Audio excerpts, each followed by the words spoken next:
Olá, estudantes! Vamos à nossa 8ª aula de matemática pelo Google Meet. Hoje falaremos sobre juros simples. Conteúdo importantíssimo para nós, pois afeta diretamente o nosso cotidiano. Quem nunca comprou um produto a prazo ou por descuido pagou um boleto atrasado? Essas são apenas algumas situações que podem nos motivar a entender mais sobre a matemática financeira. Essa aula é uma versão gravada da aula que os alunos já tiveram. Ela tem o propósito de estar disponível a qualquer momento para os alunos tirarem dúvida, ou até mesmo aqueles alunos que não tiveram a oportunidade de estar participando da aula, podem estar vendo essa aula quando quiserem. Vocês podem ver que lá no alto nós temos um ícone Portal da Matemática, que é o logo desse site. Por que eu coloquei ele ali? É para dar créditos a este site, pois alguns dos conceitos aqui abordados eu retirei desse site, porque esse site é um site de confiança, é um site administrado pelo INPA, que é um instituto referência em matemática aqui no nosso país. Então vamos começar a falar sobre o nosso conteúdo. O que nós vamos ver hoje? Primeiramente, eu vou procurar uma justificativa para a gente estar estudando esse assunto. Então eu trouxe alguma coisa do seu cotidiano para que vocês entendam o porquê desse conteúdo. Suponha que Judite queira comprar um celular que custe R$800 em uma determinada loja, mas, por não ter dinheiro no momento, resolve comprar a prestação. A loja utiliza um regime de juros simples de 10% ao mês, independente da quantidade de prestações. Então, quanto Judite pagaria se dividisse essa compra em 10 prestações mensais? E qual o valor de cada prestação? Vamos tentar entender isso daqui por partes.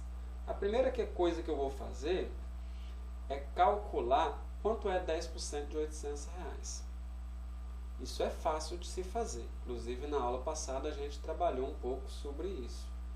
É só pegar o valor, que é R$800, que é o todo, 100%, e multiplicar pela forma fracionária ou decimal da porcentagem. Então, eu tenho 800 vezes 10 centésimos.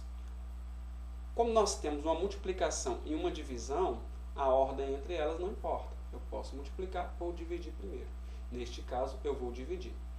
800 dividido para 100, isso vai me dar 8. Então, nós temos 8 vezes 10, que é igual a R$80. Então, R$80 é 10% de R$800.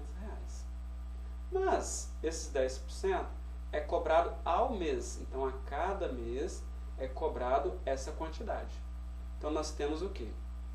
Como é 10% ao mês, e são 10 prestações mensais, então vou começar pelo primeiro mês. No primeiro mês são R$80, no segundo mais R$80, porque são os 10% que estão sendo aumentados, no terceiro 80, e assim sucessivamente até chegar o 10º mês. Mas ao invés de eu ficar somando 10 mais 10 mais 10 mais 10, eu vou pegar o que? 10 e multiplicar por 80, que é o 80 10 vezes. E isso vai me dar R$800. Então, nesses 10 meses, a Judite vai pagar R$800 a mais pelo celular. Então, a gente pode concluir no final que, como o celular custava R$800 e ela vai pagar mais R$800, ao fim, ela vai desembolsar R$1.600 pelo celular. Respondido aí a primeira pergunta. Mas tem uma segunda pergunta que fala qual é o valor de cada prestação. Como são 10 meses e eu tenho R$1.600, então basta pegar este valor e dividir por 10, que nós vamos chegar a R$160 para cada prestação. Então, respondido aí o nosso problema em relação aí a compra do celular pela Judite. Mas eu vou trazer para vocês aqui 3 perguntas depois dessa justificativa. A primeira, Vocês acham justo ela pagar esse valor pelo telefone? Acredito que a maioria fale que não. Eu também concordo que não é justo pagar esse valor todo. O celular praticamente dobrou. Praticamente não, dobrou o valor, que era 800, foi para 1.600. Então é um valor, vamos dizer assim, absurdo. Eu não acho justo. Se fosse, né, uma porcentagem menor, eu acharia justo, mas do jeito que está sendo cobrado um valor bem absurdo. A segunda pergunta é a seguinte: você emprestaria dinheiro a alguém por um período de tempo grande sem cobrar nada? Também acredito que a maioria fale, né, que não emprestaria. Talvez até emprestaria cobrando alguma coisa. É o que eu penso, né? Bom, é claro que não, né? É o mesmo caso da Judite. A loja vendeu o celular, mas a loja recebeu esse dinheiro de uma instituição financeira. E a Judite vai pagar essa instituição financeira. Então, o que aconteceu aí na negociação? A Judite comprou, pagou mais. Esse valor a mais vai para a instituição financeira. E aí essa instituição financeira está cobrando esse valor para ficar sem esse dinheiro por esse intervalo de tempo de 10 meses. Ok? Então vamos à nossa terceira pergunta, como eu havia prometido. Alguma pessoa pode emprestar dinheiro a alguém e cobrar dinheiro por isso? Acho que a maioria deve ter respondido sim, mas é claro que não, né? Não sei se alguns de vocês sabem, mas emprestar dinheiro, né, a não ser que seja por intermédio de uma instituição financeira, no Brasil é crime. Inclusive tem até um nome para essa pessoa que faz isso. Uma pessoa que empresta dinheiro para outra é chamada de agiota. E eu concordo com essa lei. Por quê? Porque para uma pessoa emprestar dinheiro, ela tem que seguir regras, não é feito de qualquer forma. Porque se a pessoa age na ilegalidade, ela pode cobrar o valor que ela querer sobre o empréstimo e, inclusive, né, até ameaçar a vida de outra pessoa, que é algo que o banco não faria, porque ela segue regras e segue as leis. Hoje em dia, até tem essa possibilidade de uma pessoa estar emprestando dinheiro para outra, que é um empréstimo de pessoas físicas para pessoas físicas. Mas, até mesmo esse tipo de empréstimo, ele é intermediado por alguma instituição financeira. Então, não pode estar emprestando dinheiro, né, sem ter aí um intermédio de uma empresa. Ok? Então, acho que ficou bem claro aí. Para a gente fechar essa questão de juros, juros é o quê? É um dinheiro que se dispõe para outra por um intervalo de tempo e aí você vai receber uma recompensa por esse tempo que você está emprestando o dinheiro. Ok? Mas para formalizar tudo isso que nós falamos até agora, eu vou colocar uma definição para juros. Vamos fazer uma formalização do nosso assunto abordado. Essa definição eu tirei lá do portal da matemática. No regime de juros simples, se I é a taxa de juros por unidade de tempo, que pode ser dias, meses, anos, minutos, segundos, centésimos de segundo, qualquer tempo, conforme acordado pelas partes envolvidas na negociação, e T é o número de unidades de tempo que durou a aplicação, temos as seguintes relações entre o valor final e valor inicial. Primeira relação: M é igual a C vezes 1 mais I vezes T. E ainda, J é igual a C vezes I vezes T. Todas essas letras são variáveis, porque eu posso estar substituindo valores por essas variáveis, pois elas podem variar aí os seus valores. E essas relações são comprovadamente verdadeiras, mas no nosso caso aqui, não faz sentido a gente ficar fazendo demonstrações de formas. O que eu vou fazer primeiramente? Vamos dar nome, né, a essas variáveis. Primeira, M é o montante, que na realidade é o valor final dessa negociação, deste tempo, que no caso da Judite foram os R$ 1.600. C é o capital, que é o valor inicial, que no caso da Judite foi os R$800. I é a taxa percentual, ou seja, né, é a porcentagem que é cobrada aí nessa transação de juros.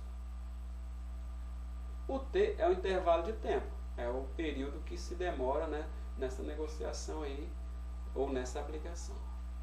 E o último, que é o J, que é o mais importante, é os juros ao final de um determinado período, ok? Que no caso da Judite foi de R$800, os juros abusivos. Então, tendo isso em mãos, é só substituir os valores e chegar aos resultados. Mas aí eu acredito que vem uma pergunta aí na cabeça de vocês, que eu gostaria de expor aqui. Qual a vantagem de usar a fórmula, né? Qual é a facilidade que ela nos dá? Por que usar a fórmula? Vocês têm que ser alunos questionadores. Tem que perguntar o porquê das coisas. Só assim vocês vão dar o devido valor a tudo que vocês estudam. Na realidade, a fórmula está aí na matemática ou em qualquer outra ciência para facilitar a nossa vida, não prejudicar. Eu vou novamente voltar ao caso da Judite, só que agora eu vou utilizar uma daquelas duas fórmulas apresentadas. Eu vou usar a segunda, ok? Que é esta daqui. Que é juros é igual capital vezes a taxa vezes o tempo. E aí vamos substituir os valores. Os juros eu não tinha inicialmente. O capital foi os R$800, que era o valor à vista aí do celular. E aí nós temos a taxa, que são os 10%, só que na fórmula aqui nós não vamos escrever 10% em forma de taxa percentual. Eu vou ter que colocar ou em fração ou em número decimal. E por fim, multiplica pelo tempo, que no caso foi 10. Então nós podemos aí agora continuar os cálculos. Eu vou repetir os 800. Agora você tem 10 vezes 10, que dá 100.